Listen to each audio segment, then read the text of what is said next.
बिस्मिल्लाहिर्रहमानिर्रहीम। अस्सलाम वालेकुम स्टूडेंट्स, माय नेम इज शाम गोरी और आज मैं आपको पढ़ाने वाला हूँ क्लास 11 की फिजिक्स और यूनिट 8 इलेक्ट्रिक फील्ड के न्यूमेरिकल्स को सॉल्व करवाने जा रहा हूँ। तो यहाँ से आपके सामने आ चुका है प्रॉब्लम नंबर 6। तो आए इसे जल्दी से करते हैं।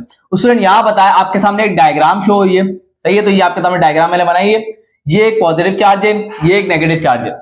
पेपर हमारे को सवाल में बताया जा रहा है कि ये एक सेंटर जो पॉइंट है इससे पॉइंट पॉजिटिव चार्ज का फासला 3 मीटर, इसी तरीके से इसका सेंटर से नेगेटिव चार्ज का फासला भी 3 मीटर है, जो हमें x बताया जा रहा है। उसके बाद उसने हमें बताया मैग्नीट्यूड ऑफ, ये मैंने x लिख दिया। उसके बाद उसने हमें बताया magnitude of the positive charge और नेगेटिव चार्ज। जब उसने पॉजिटिव चार्ज का मैग्नीट्यूड बताया तो उसने पॉजिटिव का यूज किया और नेगेटिव चार्ज का लगाया तो नेगेटिव। इस वजह से क्योंकि आपको पता चले कि नेगेटिव चार्ज कौन सा है और पॉजिटिव चार्ज कौन सा है और दोनों का मैग्नीट्यूड क्या है, सेम है, तो हम यूज करेंगे Q का। तो मैग्नीट्यूड ऑफ द चार्ज को हम Q कहेंगे। पॉजिटिव नेगेटिव से हमें कोई फर्क नहीं है, सिर्फ बताया जाता है नेगेटिव का मतलब होता है नेगेटिव चार्ज, पॉजिटिव का मतलब होता है पॉजिटिव चार्ज। साइन को यूज मत करिएगा। तो यहाँ पे आगे 3.2 एक्सपोनेंट -19 कूलम। आगे क्या बोल रहा है, मांग क्या रहा है, मांग ये रहा है इन दोनों चार्ज की वजह से इस पॉइंट P पर नेट इलेक्ट्रिक इंटेंसिटी का मैग्नीट्यूड हमें बताना है और दूसरी चीज हमें बतानी है direction of net electric intensity कहां हो। आई होप ये क्वेश्चन आपके समझ में आ गया। और साथ ही एक और बात बताई उसने, वो क्या है, उसने बताया ये जो पॉइंट P है जिसमें हमें इलेक्ट्रिक इंटेंसिटी कैलकुलेट करनी है, आपको पता है y क्या होता है। y हमेशा याद रखिएगा सेंटर, ये आ गया मिड पॉइंट इन दोनों का, इससे पॉइंट P तक का वर्टिकल जो डिस्टेंस होता है उसे हम कहते हैं y। और यहाँ y कितना दिया हुआ है, y दिया हुआ है 4 मीटर। आई होप ये आपको क्लियर है।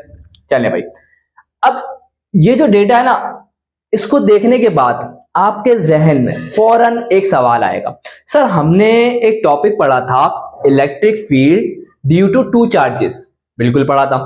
उसके अंदर आपने एक फॉर्मूला ड्राइव किया था इलेक्ट्रिक फील्ड को कैलकुलेट करने का, एंड वो क्या था, E is equal to 1 divided by 4 pi epsilon naught into P होता है और डिवाइडेड बाय y क्यू। और P का मतलब होता है इलेक्ट्रिक डाइपोल, और इलेक्ट्रिक डाइपोल का फॉर्मूला क्या होता है, Q इंटू डी। सही है, ये है इलेक्ट्रिक इंटेंसिटी का फॉर्मूला। बिल्कुल सेम सिनेरियो है, इसी के लिए हमने इलेक्ट्रिक इंटेंसिटी का फॉर्मूला ड्राइव किया था। अब आप सोचेंगे कि सर इसको डायरेक्ट यूज करें और अपनी जिंदगी आसान कर लें, कोई मुश्किल है ही नहीं, क्यों, आए जरा चेक करते हैं। ये 1 divided by 4 pi epsilon not of k के ही बराबर होता है और जिसकी एक कांस्टेंट वैल्यू होती है 9 एक्सपोनेंट 9। चले भाई, इसका मतलब हो गया q, इन दोनों चार्जेस का मैग्नीट्यूड सेम है, q हमें पता है।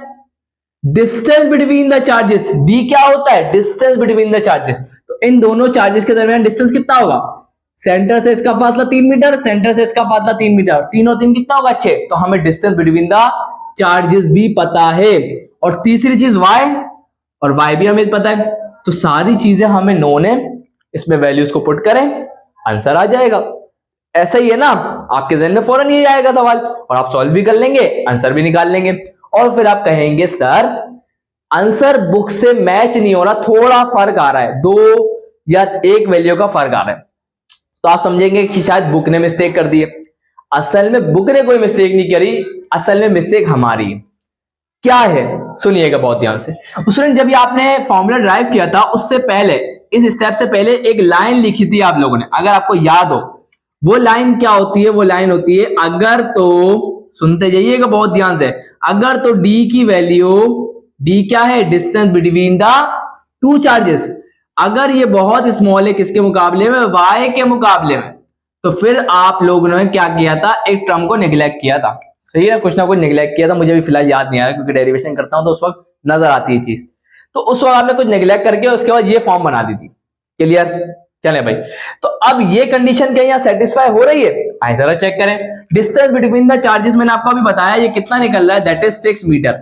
और y की वैल्यू क्या है, y की वैल्यू तो 4 है, तो यहां तो d की वैल्यू ग्रेटर देन होगा y। तो ये तो कंडीशन जो हमने लगाई थी, ये फॉर्मूला जो हमने बनाया था, ये तो इस कंडीशन में बनाया था कि अगर d बहुत ज्यादा, थोड़ा बहुत स्मॉल नहीं है, बहुत ज्यादा स्मॉल हो y से, तो फिर ही आप ये फॉर्मूला यूज करिएगा। तो हमने अभी देखा तो यहाँ तो d छोटा नहीं है, यहाँ तो distance between the charges y के मुकाबले में ज्यादा ही है, तो फिर तो ये फॉर्मूला वैलिड ही नहीं है स्टूडेंट। और जो ये लगाएगा उसका आंसर कभी भी सही नहीं आएगा। लेकिन दूसरा रास्ता है हमारे पास। दूसरा रास्ता ये है कि जब आपने ये लाइन लिखी थी ना, उससे पहले जो आपकी फॉर्म बनी हुई थी इलेक्ट्रिक इंटेंसिटी के लिए, इलेक्ट्रिक इंटेंसिटी को कैलकुलेट करने के लिए जो फॉर्म बनी हुई थी, आप उसे डायरेक्ट यहां यूज करें, उसमें सारी वैल्यू डालें तो आपका आंसर करेक्ट आएगा। लेकिन ये दूसरा तरीका है, ये भी आसान तरीका है, बेहद आसान है, कोई मुश्किल नहीं है। तो ये मैं आपको बता देता हूं, क्योंकि उस फॉर्म को याद रखना बहुत मुश्किल काम है, समझ में आ रही है? तो आप उस पर ना ही जाए तो अच्छा ही रहेगा। चले भाई, तो आई होप ये बात आपको क्लियर हो गई कि हम लोग डायरेक्ट वो फॉर्मूला क्यों यूज नहीं कर रहे, हम इस तरीके पे क्यों जा रहे हैं। अब आए अपना कंटिन्यू करते हैं जल्दी से। अब आप ये देखिए पॉजिटिव चार्ज है, इस पॉजिटिव चार्ज की वजह से पॉइंट पी के ऊपर इलेक्ट्रिक इंटेंसिटी लग रही होगी पॉजिटिव चार्ज की वजह से, और हम जानते हैं पॉजिटिव चार्ज के लिए इलेक्ट्रिक इंटेंसिटी की डायरेक्शन क्या होती है, इलेक्ट्रिक फील्ड की आउटवर्ड आउटवर्ड आउटवर्ड। तो ये पॉजिटिव चार्ज है, इसकी वजह से इलेक्ट्रिक फील्ड की डायरेक्शन क्या होगी, आउटवर्ड। ये नेगेटिव चार्ज है, ये हमारे पास पॉइंट पी तक का डिस्टेंस। देखें यहाँ एक और बात, ये हम अभी चले मैं इसको बात पे चलता हूं, ये नेगेटिव चार्ज है और नेगेटिव चार्ज के लिए इलेक्ट्रिक फील्ड की डायरेक्शन क्या होती है, इनवर्ट इनवर्ट इनवर्ट। तो इसके लिए इलेक्ट्रिक फील्ड की डायरेक्शन क्या होगी, इनवर्ट। अब ये एंगल थीटा सही है, तो ये वाला एंगल यहां से एक हॉरिजॉन्टल लाइन ड्रॉ करें तो ये वाला एंगल भी क्या होगा, दैट विल बी थीटा। अब हम क्या करेंगे, ये हमारा E पॉजिटिव है क्योंकि इलेक्ट्रिक फील्ड पॉजिटिव चार्ज की वजह से, और ये इलेक्ट्रिक फील्ड किसकी वजह से, this electric field is due to negative charge. अब यहां पे हम इसको रिजॉल्व कर देंगे तो ये हमारा इसका y कंपोनेंट आ जाएगा और ये इसका x कंपोनेंट थीटा यहां बन रहा है। इसी तरीके से ये इसका y कंपोनेंट आएगा और ये इसका x कंपोनेंट। तो अगर नोट करने वाली बात ये है कि इन दोनों के जो y कंपोनेंट है ये एक दूसरे के ऑपोजिट हो रहे हैं, ये देखें।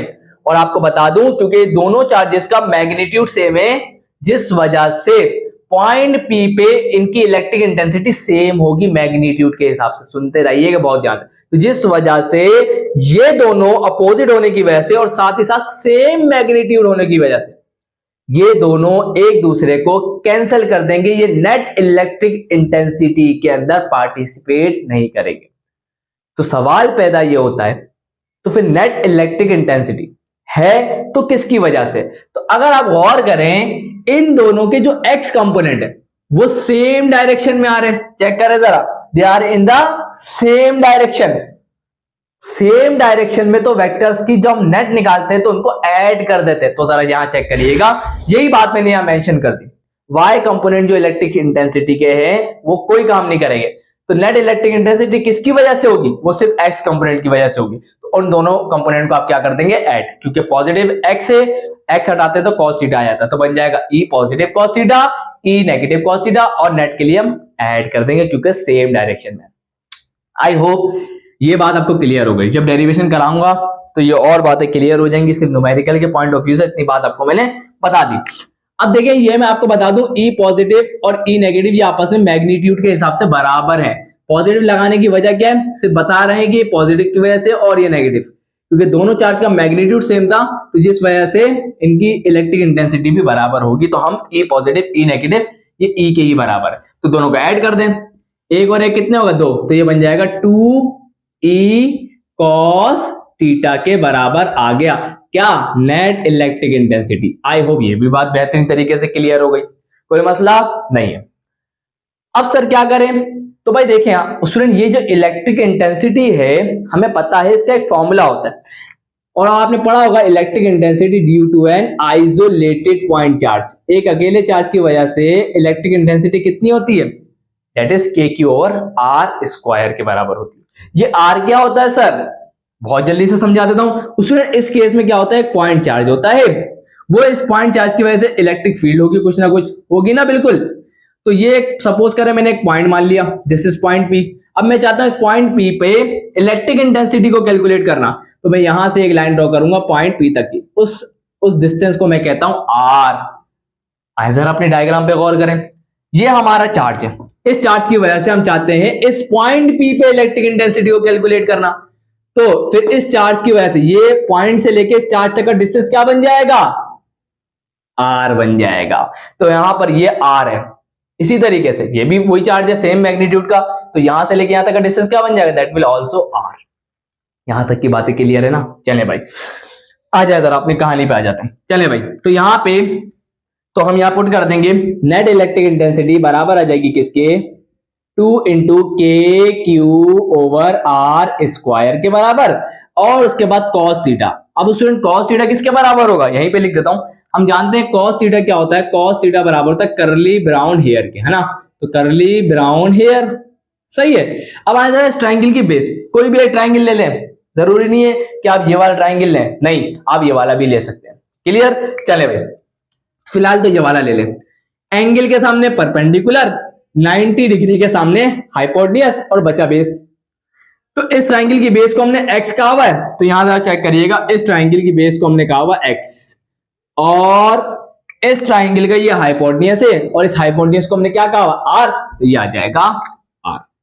यहां तक की बात बेहतरीन तरीके से क्लियर, चले भाई बेहतरीन हो गई। तो यहाँ पे cos थीटा की जगह पे हम क्या लिख देंगे, x डिवाइडेड बाय r। तो यहां से नेट इलेक्ट्रिक इंटेंसिटी क्या निकल के आ रही है स्टूडेंट, आज जरा चेक करते हैं। के क्यू एक्स ऊपर हो गया तो ये बन जाएगा 2k/q(x) और r स्क्वायर इंटू आर क्या हो जाएगा, that will what r(q). I hope ये बात भी क्लियर हो गई। इससे हम क्या देते हैं, अब बहुत ध्यान से सुनिएगा स्टूडेंट, हमें के पता है बिल्कुल, के की एक कांस्टेंट वैल्यू होती है 9 एक्सपोनेंट 9, क्यू चार्ज का मैग्नीट्यूड बिल्कुल पता है, एक्स पता है बिल्कुल सर, ये तो हमें हमारे पास सवाल में गिवन है 3 मीटर। क्या आपको आर पता है, आप बोलेंगे सर आर नहीं पता, तो इसका मतलब हमें आर चाहिए होगा, और जैसे ही हमारे हाथ में आर आ जाएगा तो हम नेट इलेक्ट्रिक इंटेंसिटी को बहुत आसानी से निकाल लेंगे। तो मैं इसे कह देता हूं इक्वेशन नंबर 1। अब हम काम किसके लिए करेंगे, आर की वैल्यू के लिए। अब सुनिएगा आर कैसे निकलेगा, स्टूडेंट मुझे बताएं, ये एक ट्राइंगल है, राइट एंगल ट्राइंगल, सबसे इंपॉर्टेंट बात, ये इस ट्राइंगल की बेस, ये इस ट्राइंगल का परपेंडिकुलर, और ये इस ट्राइंगल का हाइपोटेन्यूज। हमें इस ट्राइंगल की, राइट एंगल ट्राइंगल की दो साइड की लेंथ पता है, एक बेस और एक परपेंडिकुलर, मतलब दो साइड की लेंथ पता है, और हम चाहते हैं अब इस ट्राइंगल की तीसरी साइड की लेंथ को निकालना। कैसे निकालें, तो आपके ज़हन में फौरन ख्याल आएगा सर हमने पढ़ा है पाइथागोरस थ्योरम। पाइथागोरस थ्योरम क्या करता है, अगर आपको कभी भी दो साइड राइट एंगल ट्राइंगल की दो साइड की लेंथ पता हो तो आप थर्ड साइड की लेंथ इजीली निकाल सकते हैं। तो आए जरा पाइथागोरस थ्योरम को यूज करके आर की वैल्यू मतलब हाइपोटेन्यूज को कैलकुलेट करते हैं। चलिए यहां स्टूडेंट आर की वैल्यू निकालते हैं पाइथागोरस थ्योरम की मदद से। हम जानते हैं पाइथागोरस थ्योरम क्या कहता है, ये कहता है हाइपोटेन्यूज का square is equal to base का स्क्वायर प्लस परपेंडिकुलर का स्क्वायर। आई होप ये तो आपको पता ही होगा। इस ट्राइंगल का हाइपोटेन्यूज क्या है, आर, तो ये आ जाएगा आर का, अच्छा यहाँ पे हमें आर चाहिए ना, स्क्वायर हटाएंगे वहां पे क्या आ जाएगा, रूट आ जाएगा, तो ये आर बराबर आ जाएगा किसके, अंडर रूट। पता है इस ट्राइंगल की बेस कितनी है, बेस तो इस ट्राइंगल की 3 मीटर के बराबर है, तो ये आ जाएगा 3 का स्क्वायर प्लस इस ट्राइंगल का परपेंडिकुलर y है और y हमारे पास 4 है, और 4 का ये हो जाएगा स्क्वायर। तो यहाँ पे अगर आप इसको कैलकुलेटर से सॉल्व करेंगे तो डायरेक्ट आंसर 5 आ जाएगा। कैलकुलेट भी कर ले हाथ से, 3 का स्क्वायर 9, 4 का स्क्वायर 16, 16 और 9 25, और 25 का रूट लेंगे 5 आ जाएगा। तो यहाँ से हमारे पास r की वैल्यू कैलकुलेट हो गई एंड दैट इज 5। तो यहाँ पे नाउ इक्वेशन 1 बिकम्स, तो यहाँ पे जल्दी से इसे इक्वेशन 1 में डाल दें, तो नाउ इक्वेशन 1 बिकम्स, तो यहां से इक्वेशन 1 से फटाफट e की वैल्यू निकालते हैं। तो e बराबर आ जाएगा किसके, 2 इंटू के की वैल्यू होती है 9 एक्सपोनेंट 9 न्यूटन मीटर स्क्वायर पर coulomb square and multiply bye. Student ये अगर पेपर में आया तो आपको के की वैल्यू देगा, सही याद रखिएगा, वैसे भी इसको याद रखना चाहिए। q की वैल्यू कितनी दी हुई सवाल में, दैट इज 3.2 एक्सपोनेंट -19 कूलम, और x हमारे पास बेस है और बेस हमारे पास दी हुई है दैट इज ट्राइंगल की, that is 3 and divided bye r का q, r कितना है दैट इज 5, तो ये आ जाएगा 5 का q। अब उसमें सारी वैल्यूज को जरा कैलकुलेटर में डालते हैं और चेक करते हैं कि आंसर कितना आता है। तो जल्दी से देखिएगा स्टूडेंट, फ्रैक्शन ले लें, 2 into 9 exponent 9 multiply by 3.2 exponent -19, wait एक गड़बड़ हो गई, exponent -19 and multiply by 3 and divided by 5 का क्यू। तो आंसर आ जाएगा 1.38 एक्सपोनेंट -10। तो यहां से आंसर आ गया 1.38 एक्सपोनेंट -10, और इलेक्ट्रिक इंटेंसिटी का यूनिट क्या होता है, दैट इज न्यूटन पर कूलम या वोल्ट पर मीटर। दोनों में से कोई भी यूनिट यूज कर सकते हैं, आपकी मर्जी है। दोनों ही इलेक्ट्रिक इंटेंसिटी के यूनिट होते हैं और यहां जाके हम लोगों ने इस न्यूमेरिकल को भी सक्सेसफुली कंप्लीट कर लिया। आई होप कि इस न्यूमेरिकल में कोई मसला नहीं होगा, बड़ा इंपॉर्टेंट न्यूमेरिकल है, तो प्रैक्टिस अच्छे तरीके से कीजिएगा। तो आए पढ़ते हैं प्रॉब्लम नंबर 7 की तरफ। सो यहां स्टूडेंट्स आपके सामने आ चुका है प्रॉब्लम नंबर 7। सेम डायग्राम बनने वाली है इसके अंदर भी, लेकिन ये सवाल में खासियत है, पता है क्या वो खासियत? ये है, ये प्रॉब्लम नंबर 5 की तरह है। समझ में आ रही है बात? तो प्रॉब्लम नंबर 5 जिस तरीके से किया था उसी तरीके से प्रॉब्लम नंबर 7 भी हो जाएगा। अब डायग्राम में कुछ एक्सप्लेन नहीं करूंगा, ना ये वाली चीजें एक्सप्लेन करूंगा, ये एक्सप्लेन कर चुका हूं। मेन चीज क्या है सवाल में वो मैं बता देता हूं। बताया जा रहा है एक इक्विलेटरल ट्राइंगल। हम सब जानते हैं इक्विलेटरल ट्राइंगल एक ऐसा ट्राइंगल होता है जिसकी तीनों साइड्स क्या होती हैं? लेंथ बराबर होती है और सारे एंगल 60 डिग्री के होते हैं। ये है इंपॉर्टेंट बात इक्विलेटरल ट्राइंगल की। तो हमें एक चीज हमें दी उसने, इक्विलेटरल ट्राइंगल सारे ट्राइंगल की लेंथ बराबर होगी, तो हमें इस थर्ड कॉर्नर पर इलेक्ट्रिक इंटेंसिटी निकालनी है। और ये एक इक्विलेटरल ट्राइंगल है, तो ये जो हमारा जिस पॉइंट पे इलेक्ट्रिक इंटेंसिटी कैलकुलेट करते हैं और ये हमारा चार्ज है, तो इनके दरमियान का डिस्टेंस को हम कहते हैं आर। तो इस साइड की लेंथ कितनी होगी? क्योंकि उसने इक्विलेटरल ट्राइंगल बताया, तो 5 माइक्रोमीटर होगी। और हम जानते हैं माइक्रो का मतलब क्या होता है? माइक्रो का मतलब होता है एक्सपोनेंट -6। तो ये आ गई एक्सपोनेंट -6 मीटर। जब भी प्रीफिक्स हटाएंगे उसकी वैल्यू से मल्टीप्लाई करेंगे। चले भाई, दूसरी चीज उसने बताई कि इलेक्ट्रॉन और प्रोटॉन, तो आपको पता होगा कि इलेक्ट्रॉन और प्रोटॉन का जो मैग्नीट्यूड होता है वो बराबर होता है। और उसने वैल्यू तो दी नहीं सवाल में, तो अगर ये पेपर में न्यूमेरिकल आया तो आपको इलेक्ट्रॉन या सिर्फ वो इलेक्ट्रॉन का मैग्नीट्यूड दे देगा, वो समझेगा कि आपको पता होगा। तो इलेक्ट्रॉन और प्रोटॉन दोनों का मैग्नीट्यूड बराबर होता है और उसको मैंने क्यू का नाम दे दिया। हमें इस थर्ड कॉर्नर में इलेक्ट्रिक इंटेंसिटी की वैल्यू निकालनी है। और एक और बात मैं भूल गया आपको बताना, उस पहले वाले जो न्यूमेरिकल में एक और चीज हमें बतानी थी, that was direction of electric field. तो इस डायग्राम को अगर आप देखें तो अभी मैंने आपको थोड़ी देर पहले बताया था कि ये दोनों तो कैंसिल होगा, तो नेट इलेक्ट्रिक इंटेंसिटी किसकी वजह से? एक्स कंपोनेंट की वजह से। और अगर आप देखें इन दोनों के एक्स कंपोनेंट सेम डायरेक्शन में। कौन सी डायरेक्शन में? देखिए स्टूडेंट, ये है पॉजिटिव एक्स एक्सिस, तो इसके बाद क्या होगा? Negative x axis. और ये दोनों वेक्टर की डायरेक्शन देख रहे हैं आप लोग, कहां पर है? नेगेटिव एक्स एक्सिस की डायरेक्शन में। तो इसका मतलब नेट इलेक्ट्रिक इंटेंसिटी की जो डायरेक्शन है वो कहां है? नेगेटिव एक्स एक्सिस की तरफ। क्लियर हो गई? चले भाई, इसकी भी काम खत्म। तो वही वाला काम इधर आ जाए जल्दी से। तो E की वैल्यू मैं आपको बता चुका हूं। E की वैल्यू क्या होती है? दैट इज, याद कर लें, E की वैल्यू होती है KQ/R²। चलें भाई, तो यहां से नेट इलेक्ट्रिक इंटेंसिटी क्या हो जाएगी? Is equal to KQ/R² into cos और एंगल क्या आ जाएगा? That will be 60 degree. I hope कि ये भी आपको एकदम बेहतरीन तरीके से क्लियर, क्योंकि मैंने आपको बताया सारे एंगल 60 डिग्री के होंगे। चलें, सवाल में गिवन नहीं है, आपको पता होना चाहिए। अब सारी वैल्यूज को पुट करें, आंसर आ जाएगा बेहतरीन तरीके से। तो यहाँ पे नेट इलेक्ट्रिक इंटेंसिटी किसके बराबर आ जाएगी? 2 इंटू के हमारे पास होता है 9 एक्सपोनेंट 9, क्यू हमारे पास कितना है? चार्ज ऑफ इलेक्ट्रॉन और प्रोटॉन सेम होता है, that is 1.6 exponent -19 coulomb and divided bye, और cos 60 कितना होता है? cos 60 होता है √3, सॉरी cos 60 होता है 1/2 के बराबर। सही है ना? चले भाई, और r कितना दिया हुआ? 5 एक्सपोनेंट। ऐसा करिएगा, आप cos 60 को डायरेक्ट कैलकुलेटर में डाल दीजिएगा, पंचायत में नहीं पड़े, तो cos 60 को डायरेक्ट कैलकुलेटर में डाल दीजिएगा। तो r का स्क्वायर, तो r कितना था? दैट इज 5 एक्सपोनेंट -6, तो ये आ जाएगा 5 एक्सपोनेंट -6 और इसका स्क्वायर।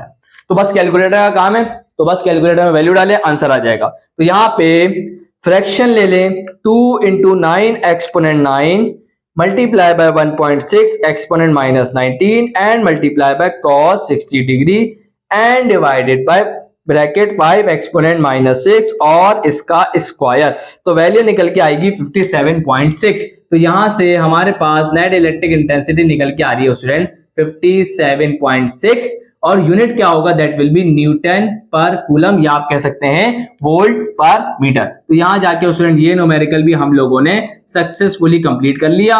आई होप कि इसमें आप लोगों को कोई प्रॉब्लम नहीं होगी। तो आया पढ़ते हैं प्रॉब्लम नंबर 8 की तरफ। यहाँ स्टूडेंट्स आपके सामने आ चुका है प्रॉब्लम नंबर 8। बेहद आसान प्रॉब्लम है, आए जल्दी से इसको समझते हैं। उसने इस सवाल के शुरू में हमें बताया जा रहा है कि एक हमारे पास स्क्वायर शेप है, मतलब स्क्वायर सरफेस एरिया है, जिसकी ईस्ट साइड की जो लेंथ है दैट इज 3.2 मिलीमीटर। अब मैंने सोचा कि जब ये स्क्वायर है तो हम इसका एरिया निकाल लेते हैं, क्योंकि हमें पता है स्क्वायर की सारी साइड की लेंथ बराबर होती है। तो एरिया निकालने के लिए हम क्या करेंगे, लेंथ को लेंथ से मल्टीप्लाई कर देंगे। तो ये रही लेंथ और ये रही लेंथ, इन दोनों को मल्टीप्लाई किया तो हमारे पास एरिया निकल के आया 10.24 मिलीमीटर का स्क्वायर। क्लियर। अब इसे मीटर स्क्वायर में कन्वर्ट करना पड़ेगा, क्योंकि ऐसा यूनिट क्या है एरिया का, मीटर स्क्वायर। स्टूडेंट आपको पता है मिली क्या है, तो आप बोलेंगे सर मिली एक प्रीफिक्स है जिसकी वैल्यू कितनी होती है, तो आप कहेंगे सर मिली की वैल्यू होती है 10 की पावर -3। लेकिन अगर आप गौर करें तो इसके ऊपर मीटर स्क्वायर, मीटर के ऊपर क्या लगा हुआ स्क्वायर, तो आपको इसकी वैल्यू पे भी स्क्वायर लगाना होगा। तो पावर से पावर क्या होगी, मल्टीप्लाई, तो 3 टू द क्या हो जाएगा 6। तो जब भी आप प्रीफिक्स हटाएंगे तो उसकी वैल्यू से मल्टीप्लाई करेंगे। तो मिली हटाया तो मिली की वैल्यू से मल्टीप्लाई किया, एक्सपोनेंट -6 से मल्टीप्लाई किया, तो ये कन्वर्ट हो गया मीटर स्क्वायर। आई होप ये बात क्लियर। आगे पढ़ना शुरू किया तो उसने बताया हमने इस सरफेस को अब रख दिया यूनिफॉर्म इलेक्ट्रिक फील्ड के अंदर, जिसकी वैल्यू वो हमें दे रहा है 1800 न्यूटन पर कूलम। उसके बाद उसने बताया कि ये जो एंगल बन रहा है ना, एंगल थीटा, वो है 35 डिग्री। अब बताओ इस सरफेस से इलेक्ट्रिक फ्लक्स कितना हो रहा होगा। अब आती है मेन बात, देखने में तो बहुत आसान है, फॉर्मूला लगाएंगे कहानी खत्म, लेकिन थोड़ा सा ट्विस्ट है यहाँ पर, बहुत ध्यान से सुनिएगा। ये रही सरफेस, ये आ गया इसका वेक्टर एरिया, सही, बहुत ध्यान से सुनिएगा। ये आ गया इसका वेक्टर एरिया जो हमेशा सरफेस के परपेंडिकुलर होता है, याद रखिएगा। अब क्या हुआ, यहां से इलेक्ट्रिक लाइन ऑफ फोर्सेस पास कर रही है, इसने हमें कौन सा एंगल दिया, इन दोनों के दरमियान जो अब एंगल बन रहा होगा यहां से लेके यहां तक, ये उसने हमें दे दिया थीटा।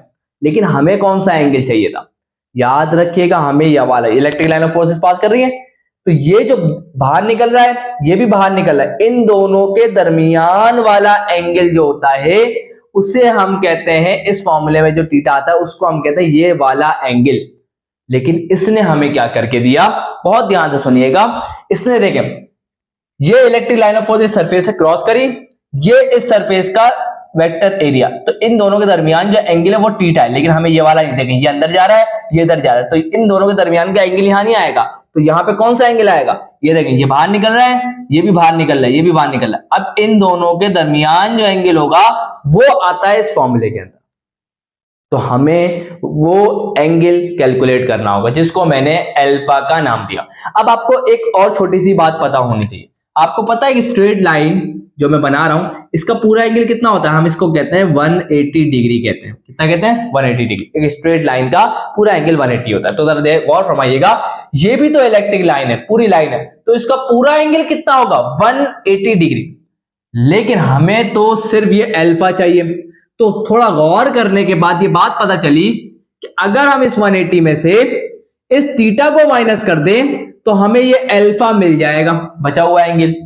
तो आए जरा यहां देखें, तो रिक्वायर्ड एंगल अल्फा हम कैसे कैलकुलेट करेंगे, 180 डिग्री में से माइनस कर देंगे 35 डिग्री, तो आंसर आ जाएगा 145 degree. I hope it is clear. अब फॉर्मूला लगाएंगे, electric flux is defined as E A cos alpha.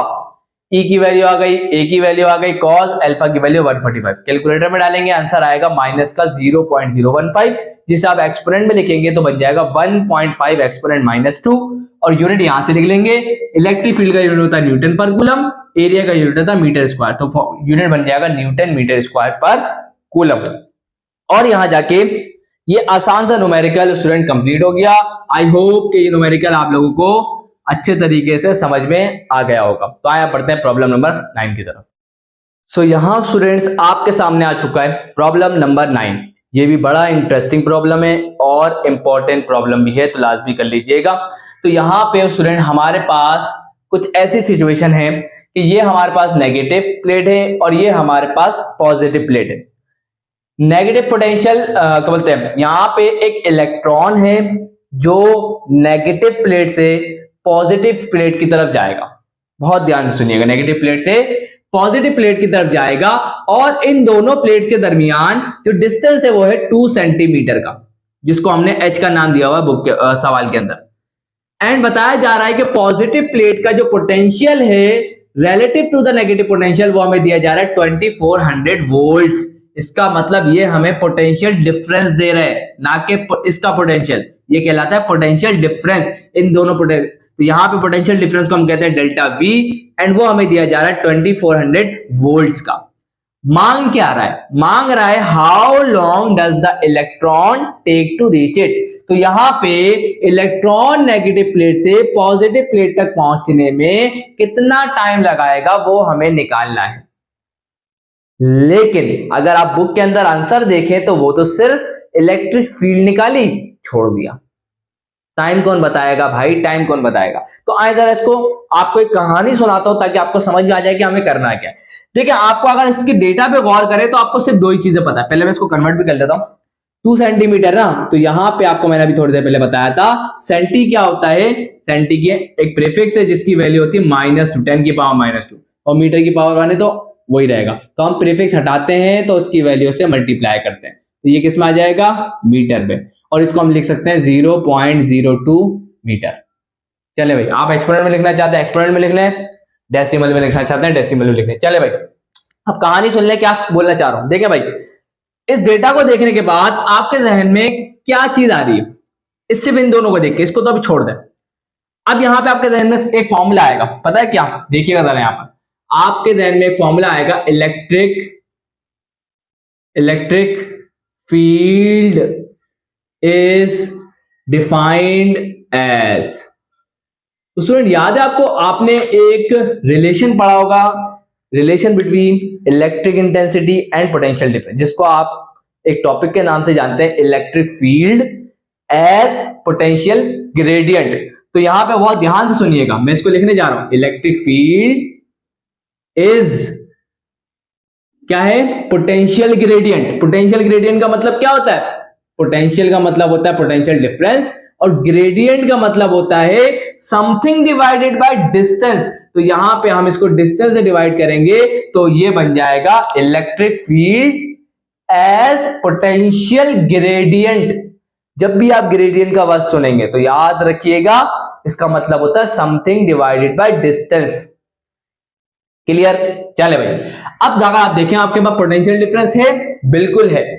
Distance between the plates है, यहां पे h का हुआ है तो मैं यहां पे फिलहाल इसको h ही कह देता हूं, सही है ना? तो ये बन जाएगा delta v over h। Clear? कोई कंफ्यूजन तो नहीं है? नहीं। अब यहां से हम क्या निकाल लेंगे? इलेक्ट्रिक फील्ड या इलेक्ट्रिक इंटेंसिटी। तो यहां पे पोटेंशियल डिफरेंस दिया हुआ है 2400 वोल्ट्स का, and distance between the plate दिया हुआ है 2 centimetre which is equal to 0.02 metre. तो यहां से इलेक्ट्रिक इंटेंसिटी कितनी आ गई, जल्दी से देखते हैं, उसके बाद मैं आगे की कहानी आपको जल्दी से सुनाता हूं। तो 2400 एंड डिवाइडेड बाय 0.02, तो आंसर आ जाएगा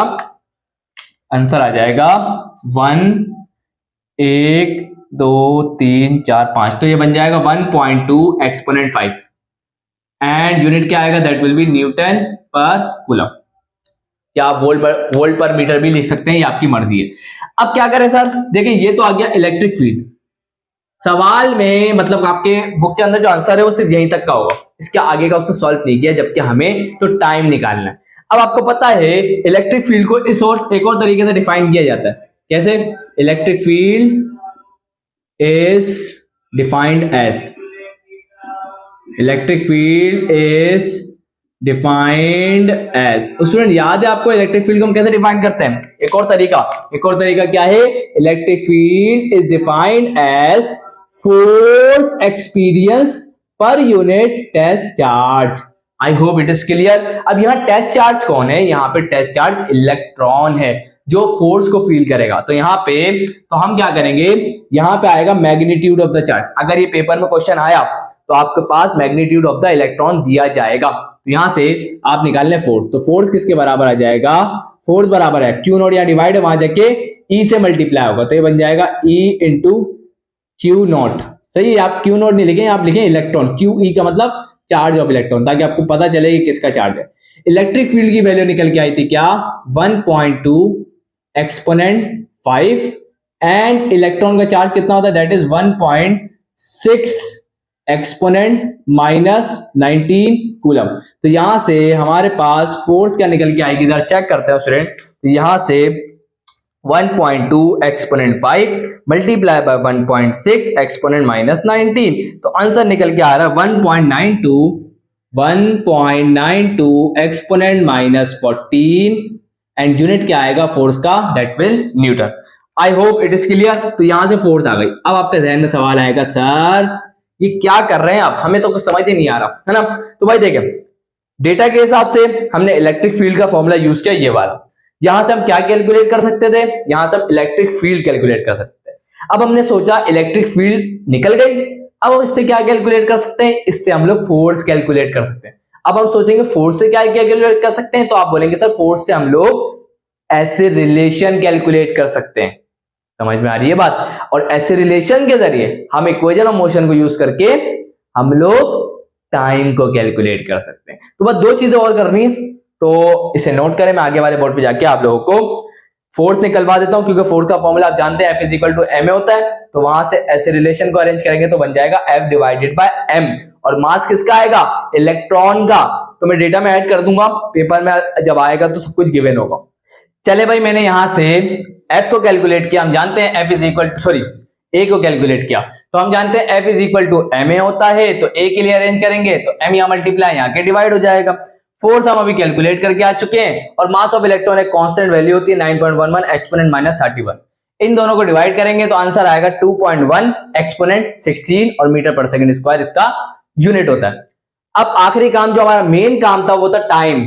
ये है हमारा मेन क्वेश्चन में जो दिया था। तो टाइम को कैलकुलेट करने के लिए हमारे पास तीन इक्वेशन ऑफ मोशन है स्टूडेंट, फर्स्ट, सेकंड, थर्ड। अब सवाल ये पैदा होता है हमें क्या कैलकुलेट करना है, टाइम। तो हम ऐसी इक्वेशन ऑफ मोशन को लेंगे जिसमें टाइम हो। तो थर्ड इक्वेशन ऑफ मोशन को हम कैंसिल कर देंगे, क्योंकि उस इक्वेशन में टाइम नहीं होता। तो बाकी बची दो इक्वेशन, फर्स्ट और सेकंड। फर्स्ट इक्वेशन में भी टाइम, सेकंड इक्वेशन में भी टाइम। तो अब हम किसको लें, तो अगर आप गौर करें तो फर्स्ट इक्वेशन ऑफ मोशन में डिस्टेंस का जिक्र नहीं है, जबकि हमें यहां पर बताया गया वादे तौर पर डिस्टेंस, दैट इज 2 सेंटीमीटर। तो फर्स्ट इक्वेशन ऑफ मोशन को हम लोग नहीं यूज कर सकते, क्योंकि यहां ना डिस्टेंस का जिक्र है और ना हमें फाइनल वेलोसिटी पता है। तो जिस वजह से फर्स्ट इक्वेशन ऑफ मोशन भी क्या हो गई, कैंसिल।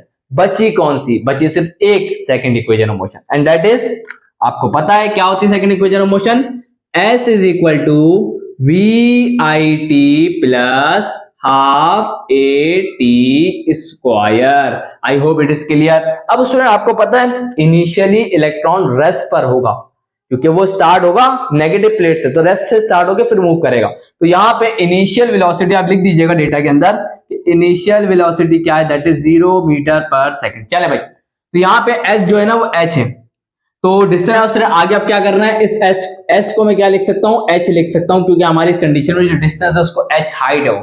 तो यहाँ पे इनिशियल वेलोसिटी 0 आ गई, और मल्टीप्लाई बाय टाइम प्लस का अभी वैल्यू पुट नहीं करिएगा, 1/2 AT²। ये टर्म खत्म हो गई। अब हमें क्या निकालना है, t। तो पहले t² को लिए अरेंज करें, ये खत्म। 2 या डिवाइड में s से जाके क्या होगा, मल्टीप्लाई, तो 2h, a या मल्टीप्लाई हो रहा है, यहाँ के क्या होगा, डिवाइड, और ये किसके बराबर हो गया, t के स्क्वायर के। तो यहां से t किसके बराबर हो जाएगा, √2h divided by a, 2h divided by a। तो यहां से स्टूडेंट्स वैल्यू को जरा पुट कर दें, तो यहां से 2 अपनी जगह पर, h कितना था, that is 0.02 and divided bye ऐसे रिलेशन कितनी निकाली थी, दैट इज 2.1 एक्सपोनेंट 60। तो 2.1 एक्सपोनेंट 60। तो यहां से हमारे पास जो टाइम निकल के आया, जरा वो नोट कर लें स्टूडेंट, तो चेक करते हैं टाइम कितना आया। तो सबसे पहले रूट ले लें, लिखे 2 फ्रैक्शन ले लें, एंड लिखे 2 multiply by 0.02 and divided bye 2.1 exponent 60। तो आंसर आ गया 1.38 एक्सपोनेंट -9 और यूनिट क्या आएगा, that will B second. Student यहां जाके ये न्यूमेरिकल होता है कंप्लीट, जो हमें निकालना था टाइम वो हमने कैलकुलेट कर लिया। आई होप कि ये न्यूमेरिकल आप लोगों को समझ में आ गया होगा, इसमें कोई मुश्किल नहीं लगी होगी। तो बस थोड़ी सी कैलकुलेशन लंबी है स्टूडेंट, एक दफा आप लोग भी कैलकुलेट करके सारी वैल्यू देख लीजिएगा, क्योंकि बुक में इसका आंसर नहीं है। तो आप बस ये देख लीजिएगा कि मैंने जो वैल्यूज कैलकुलेट किए वो सही है, क्योंकि हमसे भी गलती हो सकती है भाई। तो यहाँ पे मेरे हिसाब से ये आंसर 100% करेक्ट है, जहां तक मैंने देखा कि मेरी कैलकुलेशन में कोई गड़बड़ नहीं है, फिर भी आप लोग एक दफा देख लीजिएगा। तो आए जरा बढ़ते हैं प्रॉब्लम नंबर 10 की तरफ। सो यहां स्टूडेंट्स आपके सामने आ चुका है अब प्रॉब्लम नंबर 10। बड़ा ही इंटरेस्टिंग और बड़ा ही आसान प्रॉब्लम है, जल्दी से देखते हैं इसको। वही कंडीशन है कि दो लार्ज मेटल प्लेट्स हैं ऑफ इक्वल मैग्नीट्यूड। याद रखिएगा इन दोनों प्लेट्स का जो मैग्नीट्यूड है वो सेम होगा, लेकिन अपोजिट साइन, तो एक पॉजिटिव है तो दूसरी नेगेटिव होगी, ये बात उसने बताई। और डिस्टेंस बिटवीन द प्लेट बताया जा रहा है दैट इज 1.5 सेंटीमीटर। बताया जा रहा है कि ये जो दोनों प्लेट्स हैं ये 1.5 सेंटीमीटर अपार्ट है, एक दूसरे से इतना दूर है। आगे बताया जा रहा है कि अगर इनके बिल्कुल मिड में जो पोटेंशियल डिफरेंस आ रहा है वो 5 वोल्ट का है और नेगेटिव प्लेट का पोटेंशियल अगर हम कंसीडर कर लेते हैं 0 वोल्ट, तो अब बताओ इलेक्ट्रिक फील्ड बतानी है, सही है, बिटवीन द प्लेट्स। तो यहां पे अगर आप चाहते हैं कि इलेक्ट्रिक फील्ड कैलकुलेट कर सकें बिटवीन द प्लेट्स, तो उसके लिए आपको दोनों प्लेट्स के दरमियान ये पता करना पड़ेगा कि पोटेंशियल डिफरेंस कितना है। तो यहां पे तो हमें जो पोटेंशियल दिया जा रहा है वो तो बिल्कुल मिड में, तो अगर मिड में 5 वोल्ट है, 0 से मिड में आते हुए 5 वोल्ट हो गया, तो अब मिड से वापस पूरी प्लेट तक जाने में कितना लगेगा 5, तो 5 और 5 कितने हो जाएंगे, टोटल 10 हो जाएंगे, है ना। तो इसका मतलब नेगेटिव प्लेट जो होती है लोअर पोटेंशियल जिसका हमने 0 वोल्ट कहा है, और हाइयर पोटेंशियल जो है पॉजिटिव प्लेट उसका पोटेंशियल होगा 10 वोल्ट। तो पोटेंशियल डिफरेंस जरा कैलकुलेट करें तो हाइयर पोटेंशियल में से माइनस कर देंगे लोअर पोटेंशियल को, तो हमें पता चल गया कि इन दोनों प्लेट्स के दरमियान पोटेंशियल डिफरेंस 10 वोल्ट्स का है। यहां तक की बात क्लियर, चले भाई। और वही distance between the plate 1.5 centimetre था। सेंटी एक प्रीफिक्स है जिसकी वैल्यू होती है एक्सपोनेंट -2, और आप इसको ऐसे लिखना चाहे तो ऐसे भी लिख सकते हैं 0.015 और मीटर में आ गया। और हमें निकालनी है इलेक्ट्रिक फील्ड। अभी मैंने आपको फॉर्मूला बताया कि इलेक्ट्रिक फील्ड क्या होती है, electric field as potential gradient, तो ये वाला फॉर्मूला यूज करेंगे। पोटेंशियल डिफरेंस 10 है, डिस्टेंस बिटवीन द प्लेट 0.015 है, इन दोनों को डिवाइड करेंगे, आंसर आएगा 666.6 न्यूटन पर कूलम। लेकिन आप बोलेंगे सर बुक के अंदर तो आंसर शायद दिया हुआ है एक्सपोनेंट में, तो देखिएगा 1 2, तो पॉइंट को मैंने 2 दफा पीछे किया तो ये बन गया 6.6 एक्सपोनेंट +2, और यूनिट उन्होंने याद रखिएगा कौन सा यूज किया हुआ, वोल्ट पर मीटर वाला। उसने इससे फर्क नहीं पड़ता कि वो कौन सा यूनिट यूज कर रहे हैं, क्योंकि दोनों ही इलेक्ट्रिक इंटेंसिटी के यूनिट है। चाहे न्यूटन पर कूलम लिखे ये भी इलेक्ट्रिक इंटेंसिटी का यूनिट है, वोल्ट पर मीटर लिखे ये भी इलेक्ट्रिक इंटेंसिटी का ही यूनिट है। तो दोनों ही आंसर करेक्ट है। आप एक्सपोनेंट में लिखना चाहते हैं लिख दें, ऐसे लिखना चाहते हैं लिख दें, तो वो आपके आंसर एक्सेप्टेबल है, कोई मसले वाली बात नहीं है। और वैसे बुक में 6.7 है, तो उन्होंने कुछ राउंड ऑफ किया हुआ है, जो भी किया हुआ है, लेकिन ये आंसर करेक्ट है 6.6 एक्सपोनेंट 2। आई होप कि जितने न्यूमेरिकल आज की मैंने इस वीडियो में करा आपको इंशाल्लाह सब समझ में आ गए होंगे। तो वीडियो अच्छी लगी तो लाइक जरूर करिएगा, चैनल को सब्सक्राइब करके बेल आइकन पर क्लिक करके ऑल पे जरूर क्लिक करिएगा। तो मिलता हूं नेक्स्ट वीडियो में, तब तक के लिए अल्लाह हाफिज।